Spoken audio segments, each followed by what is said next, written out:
ইসলাম বলে মহিলাদের হিজাব পরা উচিত।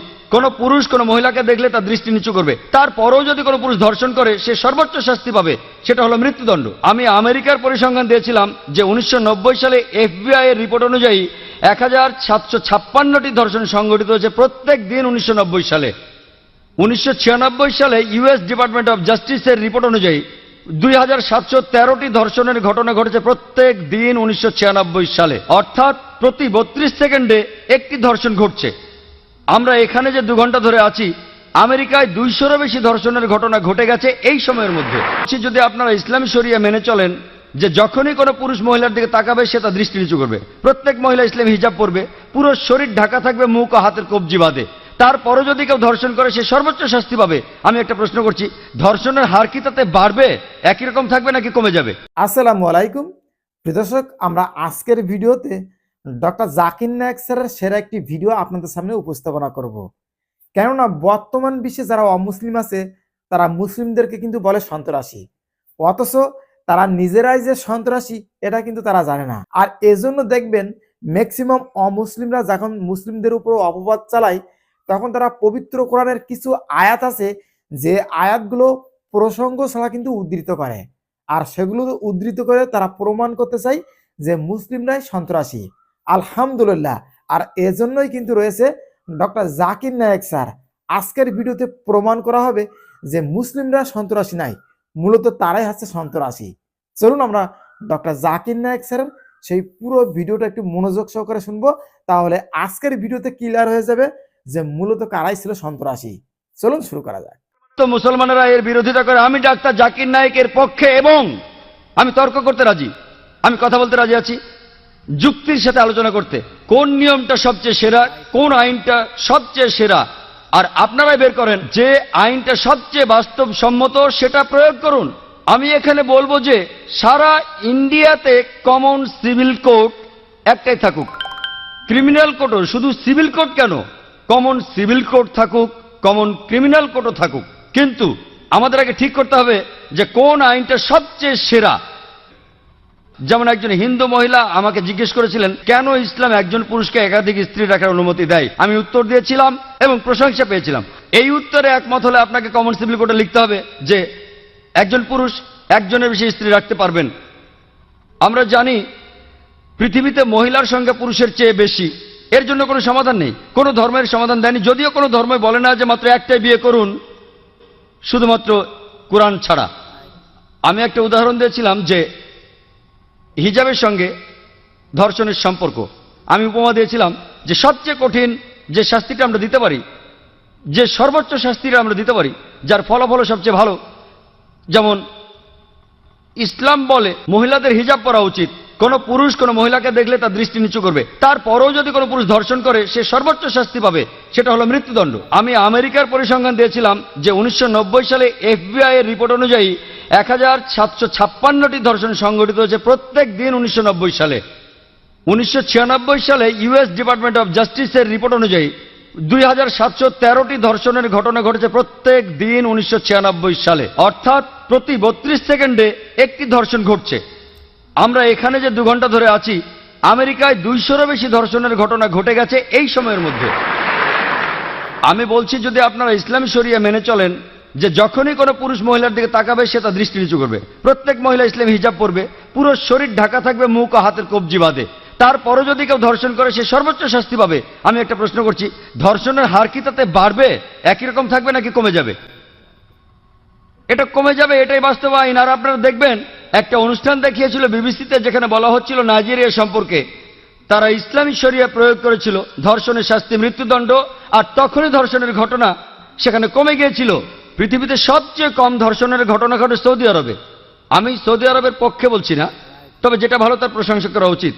আমি অভিনন্দন জানাই LK আদভানিকে। আমার মনে পড়ছে কয়েক বছর আগে 1999 সালে অক্টোবর মাসে তিনি একটা বিবৃতি দিয়েছিলেন স্বরাষ্ট্রমন্ত্রী হিসেবে যে মৃত্যুদণ্ডই হবে একজন ধর্ষকের শাস্তি। তাকে অভিনন্দন জানাই, তিনি ইসলামের কাছাকাছি এসে গেছেন। হয়তো এর পরে স্বরাষ্ট্রমন্ত্রী বলবেন যে সব মহিলাদের হিজাব পরা উচিত। হ্যালো, আসসালামু আলাইকুম। আমার নাম ইয়াসির ফাহামি, আমি এসেছি ইরান থেকে। আমি যেটা জানতে চাই, আপনি নিশ্চয়ই সালমান রুশদি স্যাটানিক ভার্সেস পড়েছেন। একজন মুসলমান হিসাবে কেউ বইটা পছন্দ করবে না। আপনি কি মনে করেন যে ইমাম খোমেনি যা করেছিলেন তিনি কি ফতোয়াটা দিয়ে ঠিক করেছিলেন? এটাই আমার মূল প্রশ্ন। ইমাম খোমেনি যা করেছিলেন ফতোয়া জারি সালমান রুশদির বিরুদ্ধে, সেটা কি ঠিক ছিল? আপনি প্রশ্ন করেছেন সালমান রুশদি সম্পর্কে ইমাম খোমেনি যে ফতোয়া জারি করেছিলেন সেটা ঠিক ছিল কিনা। আমার প্রশ্ন হচ্ছে, কেন ইমাম খোমেনি ফতোয়া জারি করলেন 1 বছর পরে? যে দেশ সবার আগে সালমান রুশদির স্যাটানিক ভার্সেস নিষিদ্ধ করেছিল সেটা ইন্ডিয়া। আর আমি এই কাজটার জন্য রাজীব গান্ধীকে অভিনন্দন জানাই। কেন ইমাম খোমেনি সালমান রুশদিকে হত্যা করার ফতোয়া দিলেন 1 বছর পরে? কারণ তাকে নিয়ে কোনো খবর হচ্ছিল না। সবই রাজনীতি, রাজনীতির খেলা। আপনি যদি ফতোয়া দিতে চান আপনি সেটা দেবেন। বইটি পৃথিবীর বিভিন্ন দেশে সমালোচিত হয়েছে, অনেক দেশ নিষিদ্ধ করেছে, আর তিনি ফতোয়া দিলেন তাকে হত্যা করতে হবে। ঠিক না বেঠিক সেটা পরের কথা। এটাই হচ্ছে রাজনীতির খেলা, রাজনৈতিক সুবিধা। এইসবই রাজনীতির খেলা। কিন্তু রাজীব গান্ধী যা করেছিলেন হয়তো তিনি এটা জানতেন না। আমি আগেও এই স্যাটানিক ভার্সেস নিয়ে কথা বলেছি, যদিও বইটা ইন্ডিয়াতে নিষিদ্ধ। আমি বইটা পড়েছি। হয়তো জানেন সালমান রুশদি বলে যে সে মুসলমান ছিল, সে কাউকেই বাদ দেয়নি। তার বইতে সে রানী এলিজাবেথকে ছোট করেছে। আর সেই একই ব্রিটিশ সরকার এক আমেরিকান লেখকের বই নিষিদ্ধ করেছে অশ্লীল শব্দ ব্যবহারের জন্য, father uncle cousin king, Margaret থ্যাচারকে উদ্দেশ্য করে। আর এই সালমান রুশদি শব্দটাকে আরো ভয়াবহ করলো আইএনজি যোগ করে। তারপরেও বইটা খুব জনপ্রিয়। তাহলে একজন আমেরিকান লেখক, তার বইটা নিষিদ্ধ হলো 4টা অক্ষর থ্যাচারকে বলার জন্য।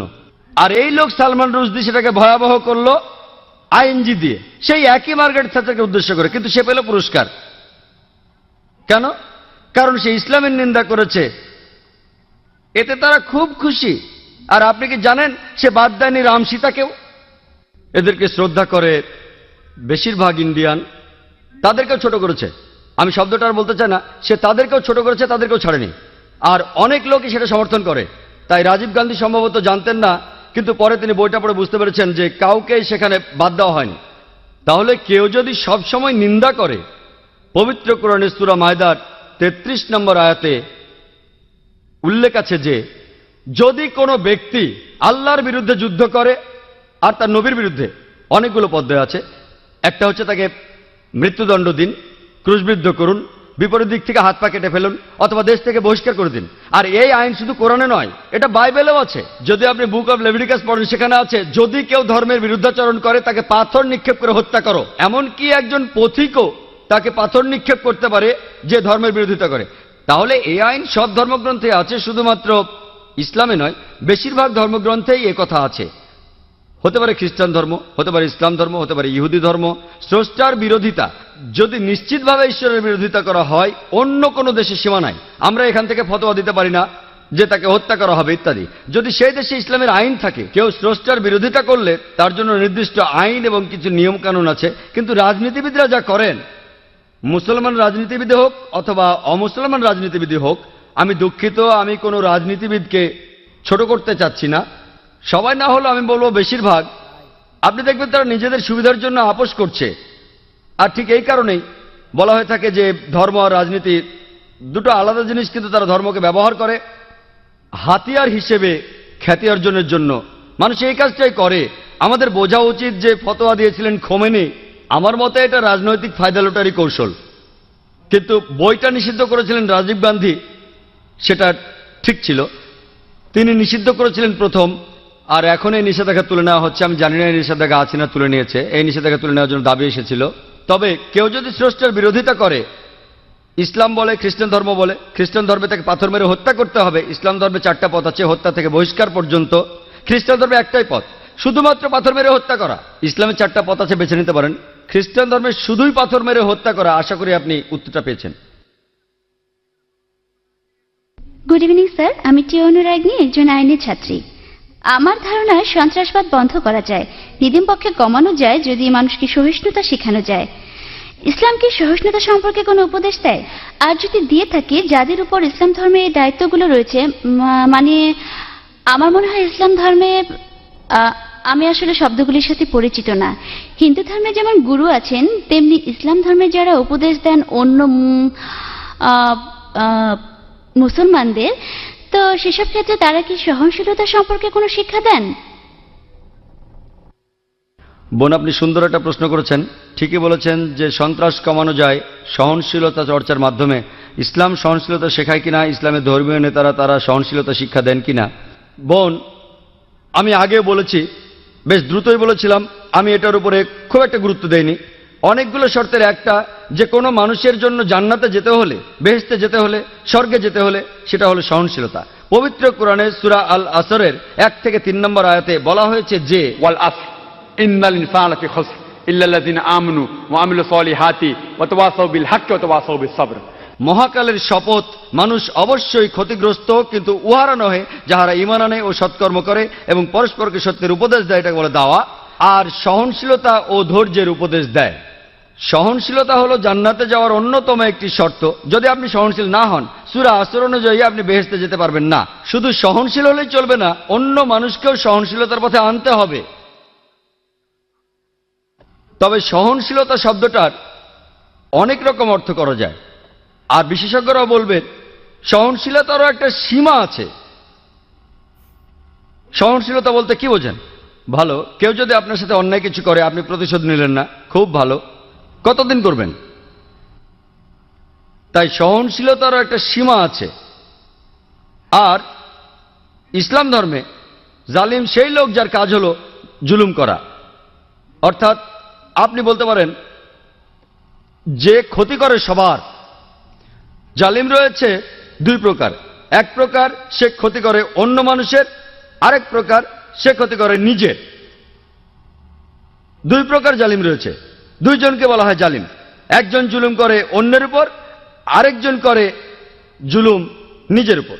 আমাদের প্রিয় নবী সাল্লাল্লাহু আলাইহি সাল্লাম বলেছেন, এর উল্লেখ আছে সহিহ মুসলিম হাদিসে, যদি তোমার চোখের সামনে অন্যায় কিছু ঘটে, যদি তুমি পারো সেটা বন্ধ করো তোমার হাত দিয়ে। যদি হাত দিয়ে বন্ধ করতে না পারো, বন্ধ করো তোমার মুখ দিয়ে, তোমার জিহ্বা দিয়ে। যদি জিহ্বা দিয়ে বন্ধ করতে না পারো, অন্ততপক্ষে মনে মনে নিন্দা করো যে কাজটা অন্যায়। আর তুমি যদি এটা করো, তুমি একেবারে নিচের স্তরের বিশ্বাসী, নিচের স্তরে। তাই আমাদের কি করতে হবে? সহনশীল হতে হবে, অন্যকে হতে বলতে হবে। যেমন আল্লাহ বলেছেন পবিত্র কোরআনে সূরা বাকারার 153 নম্বর আয়াতে, ইন্নাল্লাহা মা'আস সাবিরিন, নিশ্চয়ই আল্লাহ সবরকারীদের সাথে আছেন। যখন তুমি সবর করো, খেয়াল রাখবে যেন সীমা অতিক্রম না করে। এরও একটা সীমা আছে, সহনশীলতার একটা সীমা আছে। কোনো কিছু সীমা ছাড়ানোর আগে যদি আপনি দেখেন একজন মহিলাকে ধর্ষণ করা হচ্ছে, আপনি ওই মহিলাকে বলতে পারেন না সহ্য করেন, সমস্যা নেই। যদি আল্লাহ আমাকে শক্তি দিয়ে থাকেন, আমি যদি দেখি একজন মহিলা ধর্ষিত হচ্ছেন, আমি সেটা বন্ধ করার চেষ্টা করবো হাত দিয়ে। যদি না পারি তাহলে বলবো, আরে ভাই সাহেব ধর্ষণ করবেন না। মুম্বাইয়ের একটা খবর, একটা বাচ্চা মেয়ে, 13 বছরের একটা বাচ্চা মেয়ে, তাকে ধর্ষণ করেছে এক লোক। সেখানে 5 জন যাত্রী ছিল, তাদের মধ্যে একজন আপত্তি তুলল, সবাই বাধা দিয়েছিল। আরে 5 জন লোক একটা মাতালকে আটকে দিতে পারতো, 5 মাতাল, কিন্তু তারা কিছুই করেনি। মানবতার হয়েছেটা কি? মানুষ আজ কোথায় গিয়ে দাঁড়িয়েছে? 5 জন জোয়ান লোক সামলাতে পারে না একজন মাতালকে, যে মেয়েটাকে ধর্ষণ করছে। এটা কি সহনশীলতা? আমি বলবো কাপুরুষতা। সেজন্য আমি বলছি, যদি এই 5 জন লোক সন্ত্রাসী হতো, সন্ত্রাসী মানে যারা অসামাজিকদের মনে ভয় জাগায়, ওই মাতালটা এই কাজ করার সাহস পেত না। তাহলে বোন, আমরা উৎসাহ যোগাবো, চেষ্টা করব যাতে মানুষ আরো সহনশীল হয়, একই সাথে তারা যেন কাপুরুষ না হয়। খেয়াল রাখতে হবে অসামাজিক যা কিছু আছে সেগুলো যেন কমে যায়। আর সবাইকে একসাথে চেষ্টা করতে হবে, দেখতে হবে ওই লোকগুলো, ওই অসামাজিক লোকগুলো যেন অন্যায় থেকে বিরত থাকে। আশা করি উত্তর পেয়েছি। বিদীপক, আমি একজন চার্টার অ্যাকাউন্টেন্ট। আমি আপনাকে একটা প্রশ্ন করতে চাই, সেটা হলো, স্যার, তালিবান সরকার একটা ফতোয়া জারি করেছিল বামিয়ানে বৌদ্ধ মূর্তি ধ্বংস করার জন্য। বলা হয়েছিল সেটা ইসলামের বিরুদ্ধে। আমি জানতে চাই এটা আসলে ইসলামের বিরুদ্ধে কি না। এটা কি আসলে সেই পথ যেটা শয়তানের দেখানো পথ, যে ব্যাপারে মুসলমানদের সতর্ক থাকতে হবে? ভাই, আপনি যে প্রশ্নটা করেছেন একই প্রশ্ন আমাকে করা হয়েছিল আমি যখন সুরাটে বক্তৃতা দিচ্ছিলাম। ঘটনাটা ঘটার মাত্র কয়েকদিন পরের কথা। তখন এটা বেশ গরম খবর ছিল। তালেবানরা ধ্বংস করছিল সেই সময় বামিয়ানের বুদ্ধ মূর্তিগুলো। ভাই আমাকে প্রশ্ন করেছেন যে এটা কি ইসলামের বিরুদ্ধে ইত্যাদি। একই প্রশ্ন আমাকে একজন অমুসলিম জিজ্ঞাসা করেছিল সুরাটে, যে কাজটা ঠিক না ভুল। আর তখন কিছু পরস্পর বিরোধী খবর শোনা গিয়েছিল আসলে তারা মূর্তিগুলো ধ্বংস করেছে কিনা, আর তাই তখন আমি বলেছিলাম যে আমি জানি না ওগুলো ধ্বংস করা হয়েছে কিনা, কিন্তু আজকে আমরা জানি যে এটা সত্য ঘটনা, ধ্বংস করা হয়েছে। কাজটা ঠিক না ভুল? আমি যা বলতে পারি যে আমি বিভিন্ন ধর্মের একজন ছাত্র হিসেবে বলছি, ঠিক না ভুল সেটা পরে বলছি। আমি যেটা বলতে পারি যে অবশ্যই তালিবানরা যদি তারা বুদ্ধমূর্তিগুলো ধ্বংস করে থাকে, তারা যেটা করেছে তারা আসলে বৌদ্ধদের উপকারী করেছে। আমি বিভিন্ন ধর্মের একজন ছাত্র, আমি বৌদ্ধ ধর্মগ্রন্থ পড়েছি, আমি পড়েছি ধাম্মাপাঠ, আমি ধর্মগ্রন্থগুলো পড়েছি। এই ধর্মগ্রন্থগুলোর মধ্যে কোথাও লেখা নেই যেখানে বুদ্ধ বলেছেন যে আমার মূর্তি পূজা করো। বুদ্ধ কখনোই বলেননি যে বৌদ্ধরা মূর্তি পূজা করবে। মূর্তি পূজা পরে চালু হয়েছে। আমি যেটা বলতে পারি বিভিন্ন ধর্মের একজন ছাত্র হিসেবে, ঠিক না ভুল সে ব্যাপারে পরে আসছি, তারা যেটা করেছিল আসলেই তারা বৌদ্ধদের উপকার করেছিল। আর বৌদ্ধ ধর্মগ্রন্থের মধ্যে কোথাও লেখা নেই তার মূর্তি বানাতে হবে। এবার প্রশ্নটাতে আসি। এই প্রশ্নটা আমাকে এক সাংবাদিক করেছিল ব্যাঙ্গালোরে, যে শুধু এই কারণে ইসলাম মনে করে মূর্তি পূজা করা একেবারে নিষিদ্ধ। অন্য ধর্মে আছে, খ্রিস্টান ধর্ম বলে, যদি আপনি পড়েন ওল্ড টেস্টামেন্ট, এটা বলা হচ্ছে বুক অব ডিউটেরোনমিতে 5 নম্বর অধ্যায়ে 7 থেকে 9 অনুচ্ছেদে। এছাড়াও বুক অব এক্সোডাসে 20 নম্বর অধ্যায়ে 3 থেকে 5 নম্বর অনুচ্ছেদে বলা হয়েছে আমাকে ছাড়া অন্য কারো উপাসনা করো না, আমার উপাসনা করতে কোনো প্রতিমা তৈরি করো না, আমার কোনো রূপক তৈরি করো না উপরের স্বর্গ নিচের পৃথিবী অথবা পৃথিবীর নিচের সমুদ্র থেকে। তাদের সামনে নতজানু হয়েও না, তাদের সেবা করো না, কারণ আমি ঈশ্বর সৃষ্টিকর্তা খুব ঈর্ষাপরায়ণ। তাই খ্রিস্টান ধর্ম অনুসারে, ইহুদি ধর্ম মতে মূর্তি তৈরি করে তাকে ঈশ্বর বলা একেবারে নিষিদ্ধ, একইভাবে নিষিদ্ধ ইসলামেও। তো আমি যখন উত্তর বললাম তারা বৌদ্ধদের উপকার করলো, তখন প্রশ্ন করেছিল যে মূর্তি ভেঙে এই তালেবানরা তারা কি দুঃখ কষ্ট দেয়নি লক্ষ লক্ষ বৌদ্ধদের? আমি বলেছিলাম হ্যাঁ। তাহলে ইসলামকে অনুমতি দেয় লক্ষ লক্ষ বৌদ্ধদের দুঃখ কষ্ট দেওয়ার? আমি সেই সাংবাদিককে প্রশ্ন করেছিলাম কি করা যাবে যদি ইন্ডিয়ান সরকার ধরে ফেলে বেশ কিছু ড্রাগস, কোকেন, ব্রাউন সুগার, যার দাম 10 কোটি টাকা, প্রায় $1.5 মিলিয়ন দামের ড্রাগস ধরল, তারা কি করবে ইন্ডিয়ান সরকার? সেই সাংবাদিক বললেন যে ইন্ডিয়ান সরকার সেটা পুড়িয়ে ফেলবে। আমি বললাম ভালো। তারপর বললাম আপনি কি জানেন এই পৃথিবীতে লক্ষ লক্ষ মানুষের কাছে ড্রাগস ঈশ্বর? তাহলে আপনি কি ইন্ডিয়ান সরকারের সাথে একমত হবেন না, তাদের বিপক্ষে যাবেন যে তারা ধ্বংস করেছে লক্ষ লক্ষ মাদক সেবীদের ঈশ্বরকে? কারণ ইন্ডিয়ান সরকার মনে করে যে ড্রাগস ক্ষতি করে শরীরের জন্য, তারা যা করছে ঠিক করছে, যদিও সেটা কষ্ট দিচ্ছে লক্ষ লক্ষ ড্রাগ অ্যাডিক্টেডদের, কিন্তু এটা ঠিক না জেনেই তারা পুড়িয়ে ফেলছে। আপনি সেখানে গিয়ে ইন্ডিয়ান সরকারকে বলতে পারেন না যে কেন ড্রাগস পড়াচ্ছেন, অ্যাডিক্টেডদের খারাপ লাগবে।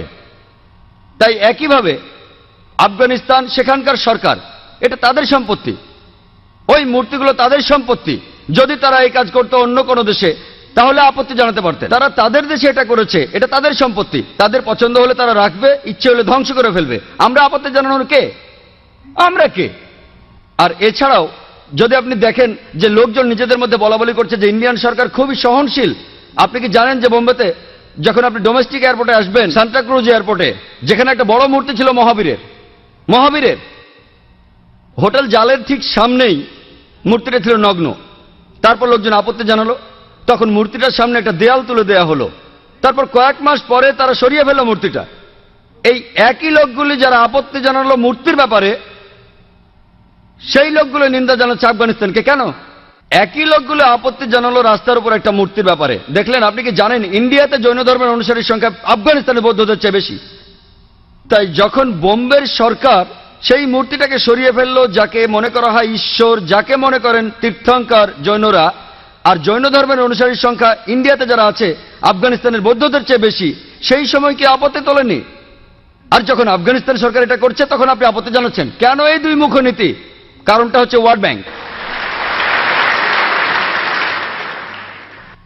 জৈনরা কি দুঃখ পায়নি যখন জৈনরা একটা মূর্তি রাখলো মহাবীরের, যাকে তারা মনে করে তীর্থঙ্কর? আপনি কেন আপত্তি জানাবেন? ঠিক তখনই সবাই বলে উঠলো যে সরাতে হবে মূর্তিটা, সরাতে হবে মূর্তিটা।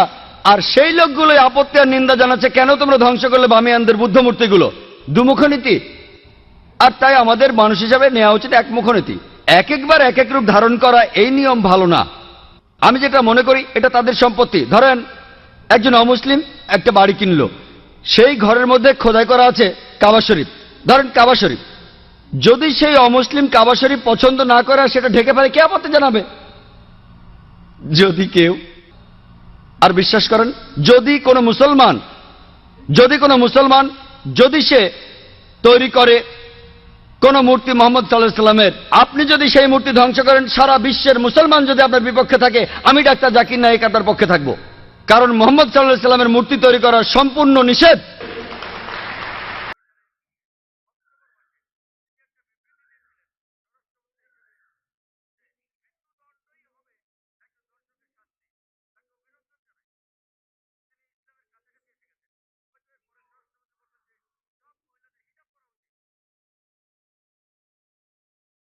Right, right.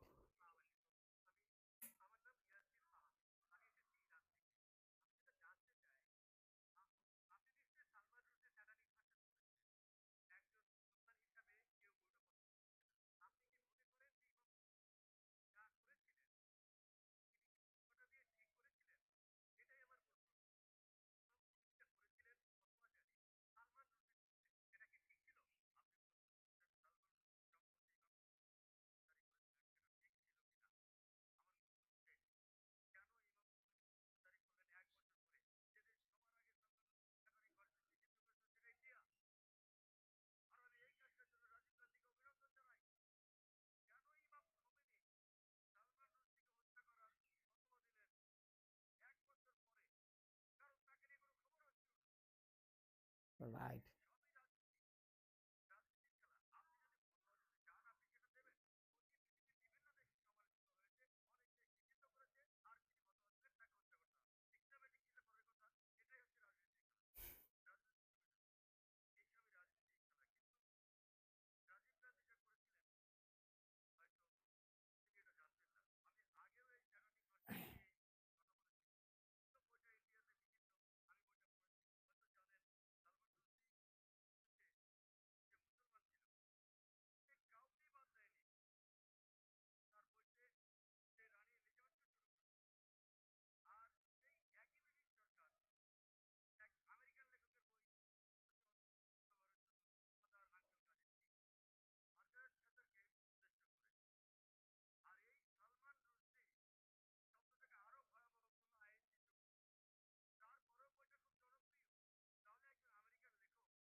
Right, right.